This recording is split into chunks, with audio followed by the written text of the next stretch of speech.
गौतमी पुत्र शातकर्णी, उसके बारे में हम अध्ययन कर रहे थे, जिसमें हमने शक विजय जो उसके बारे में अध्ययन किया। अब हम उसकी अन्य विजय जो उसके बारे में अध्ययन करेंगे कि नासिक प्रशस्ति जो है उससे पता चलता है कि गौतमी पुत्र शातकर्णी ने केवल शहरातों पर ही विजय प्राप्त नहीं की थी, अपितु अन्य प्रदेशों को जीतकर उन्हें भी सातवां राज्य में शामिल किया था। ये प्रदेश थे ऋषिक, अश्मक, मूलक और विदर्भ।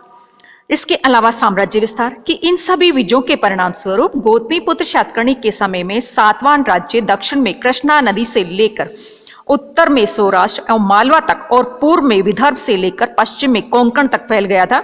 और उसके साम्राज्य में दक्षिणापथ के दो प्रदेश, दक्षिण कोंकण और आंध्र प्रदेश शामिल नहीं थे। इनके अलावा जितने भी क्षेत्र थे उन पर शातकर्णी का सीधा शासन था, परंतु उसका राजनीतिक प्रभाव क्षेत्र सीधे शासन की परिधि के बाहर काफी लंबा हो चुका था और ट्रावनकोर, पूर्वी घाट और पश्चिमी घाट तक उसका राजनीतिक प्रभुत्व स्थापित हो चुका था।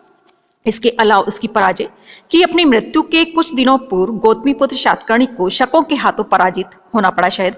और साहित्यिक और अभिलेख के दोनों ही साक्ष्य इस बात का प्रमाण देते हैं कि महाक्षत्रप चस्टन एवं रुद्रदामन के शासनकाल में शकों ने सातवां राजा को पराजित करके उसके राज्य के उत्तरी एवं पश्चिमी प्रांतों पर, जिन्हें उसने शहरातों से छीना था, अधिकार कर लिया। और शक महाक्षत्रप रुद्रदामन के जूनागढ़ अभिलेख से शकों की विजय की पुष्टि होती है, जिनमें उसे आकर अवंती, अनूप, अपरांत, सुराष्ट्र एवं अनार्थ का स्वामी कहा गया है। और इस अभिलेख में रुद्रदामन यह भी कहता है कि उसने दक्षिणापथ नाथ शातकर्णी को 2 बार परास्त किया, परंतु निकट संबंधी होने के कारण उसका विनाश नहीं किया। वस्तुतः गौतमीपुत्र शातकर्णी उसका निकट संबंधी था और रुद्रदामन की पुत्री कार्दमक का विवाह गौतमीपुत्र शातकर्णी के द्वितीय पुत्र वशिष्ठी पुत्र शातकर्णी के साथ में हुआ था। गौतमीपुत्र की ये पराजय संभवतः उस समय हुई होगी जब वह अपनी बीमारी के कारण बिल्कुल शिथिल पड़ा होगा। डॉक्टर विमल चंद्र पांडे आदि लेखकों का मानना है कि शकों ने सातवाहनों से ये सब प्रदेश गौतमीपुत्र शातकर्णी की मृत्यु के बाद में छीने थे। अब देखते हैं कि गौतमीपुत्र शातकर्णी की मृत्यु कि गौतमीपुत्र शातकर्णी के शासनकाल का अंतिम नासिक अभिलेख उसके शासनकाल के 24वें वर्ष का मिलता है।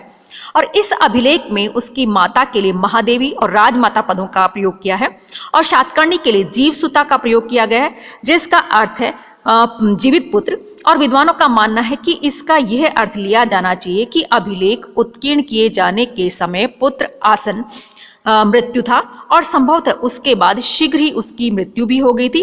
और इस हिसाब से गौतमीपुत्र शातकर्णी ने 24 वर्ष तक शासन किया। अब हम उसके व्यक्तित्व के बारे में अध्ययन कर लेते हैं कि नासिक प्रशस्ति गौतमीपुत्र शातकर्णी की वीरता तथा विजयों के अतिरिक्त उसके व्यक्तित्व के बारे में भी महत्वपूर्ण जानकारी देती है। और प्रशस्ति में उसके शोभन शरीर, रम्य एवं दैदीप्यमान मुखमंडल, चारु गति एवं मासल दीर्घ भुजाओं की प्रशंसा की गई है। वह माता के प्रति अति आज्ञाकारी, सकल आगम ज्ञाता एवं शिष्ट आधार का स्रोत था और सभी अधीनस्थ राजा उसके आज्ञाकारी थे। वह युद्ध में पराजित नहीं होने वाला शासक था। वह अत्यंत ही दयालु था और अपने शत्रुओं के प्रति हिंसा करने में उसे बिल्कुल भी रुचि नहीं थी।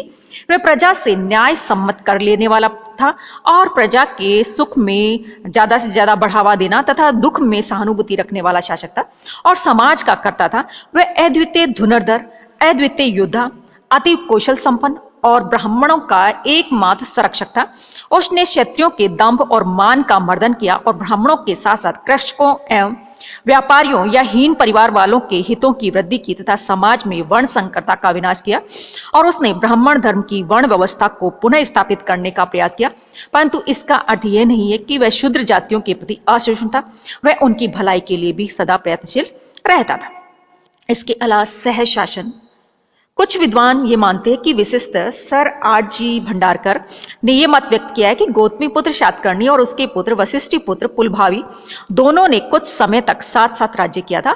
और गौतमीपुत्र शातकर्णी ने धनकत में और वशिष्ठी पुत्र पुलभावी ने प्रतिष्ठान में इस मत का समर्थन में तर्क दिए कि राजमाता गौतमी वल्लभी की नासिक प्रशस्ति में जो वशिष्ठी पुत्र पुलभावी के शासनकाल के 19वें वर्ष की है उसमें उसको महाराजा की माता और महाराजा की पितामही दोनों कहा गया, यानी कि माँ और दादी।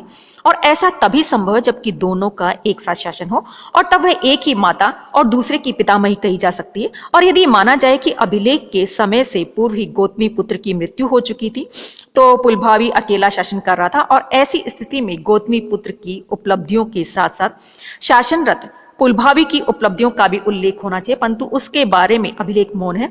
इसी प्रकार से कुछ अन्य तर्क भी प्रस्तुत किए गए, परंतु अधिकांश विद्वान का मानना है कि सहज शासन का सिद्धांत सर्वथा निराधार है। वस्तुतः सर्वमान्य भारतीय परंपरा एवं अपनी कुल परंपरा के अनुसार पिता के बाद ही पुत्र राज्य का अधिकारी बनता है। अब देखते हैं गौतमी पुत्र के उत्तराधिकारी कि गौतमी पुत्र के बाद में उसका लड़का वशिष्ठ पुत्र पुलभावी शासक बना, और उसने भी सातवाहनों के साम्राज्य का विस्तार किया, किंतु शकों ने उससे पश्चिमी राजस्थान तथा मालवा के प्रदेश छीन लिए।